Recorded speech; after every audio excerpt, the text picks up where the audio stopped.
Welcome to the Undercurrent. I'm Lauren Windsor, and we are here in Detroit, Michigan, at the People's Forum to End Emergency Management. I'm speaking with Shawndrica Simmons, who is a lawyer for AFSCME around the state of Michigan. Welcome. Welcome. Thank you. So can you tell me why you're here today at the People's Forum? I was asked by my mentor, Alice Jennings, a prominent attorney in the area, to be a spokesperson on the panel regarding jobs and retirement as it relates to the city of Detroit and what's happening with our pensions. So what now is being negotiated in regards to pensions with the city's emergency manager, Kevin Orr? Currently, nothing is being negotiated, as the emergency manager has sent a letter to all unions stating that he has no right, no willingness to negotiate with us, and the law says that he does not, and that at this point in time he is on a track for bankruptcy to alleviate the city of the pension responsibility.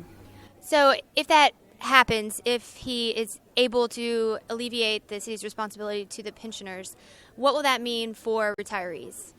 We'll have more people living in their cars, more people incarcerated, more people unable to pay their bills, and we don't even have the social infrastructure to support those people if they were to lose their pensions.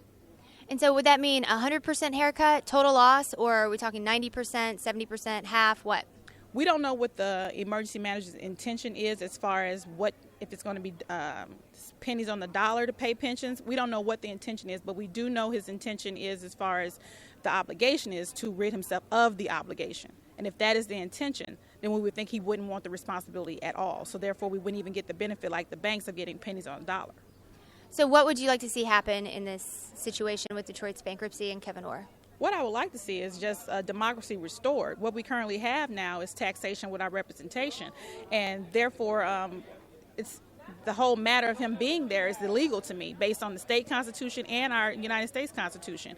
If the people have elected representatives, and those should be the representatives that represent the people, not an appointed emergency manager, so therefore I would want him gone. I think that across the country, a lot of people recognize the economic problems that have faced Detroit and Michigan with the outsourcing of manufacturing jobs over the past few decades, of which I think that Flint was really like the canary in the coal mine for what's to come with these great manufacturing cities.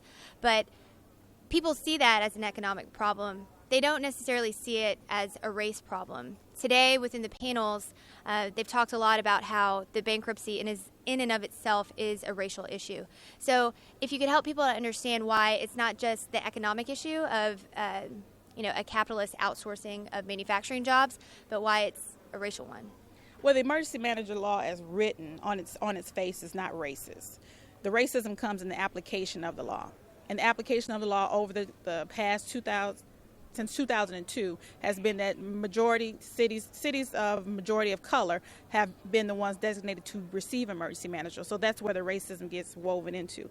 As far as how that racism is also woven into the other factors, as far as now we have the right to work here, and now we have workers pitting each other.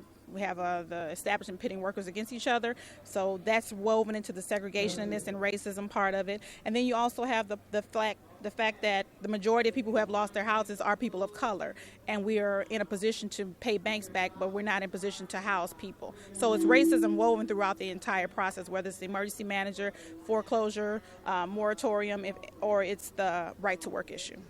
But just to get back to what you had said with the application of the emergency management law, so there's actually municipalities that are in worse financial shape than Detroit that have not gone under emergency management that are majority white? Oh, yeah. On the state's website, prior to us filing these multiple lawsuits, there was a list of cities in the state of Michigan that were in financial distress. Of those cities, the majority at the top 15, were not majority minority communities. They were majority white communities, and yet none of them received an emergency manager.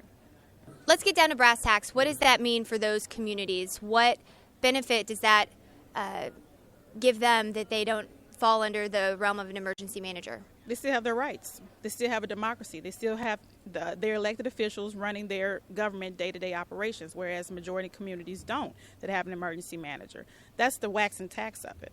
But so the emergency manager pretty much has free will, like free reign to enact whichever laws he sees fit? Yeah, the emergency manager has the right to suspend the powers of the mayor, suspend the powers of your city council if it's a municipality, and if it's a school board, he has the right to suspend the powers of the school board.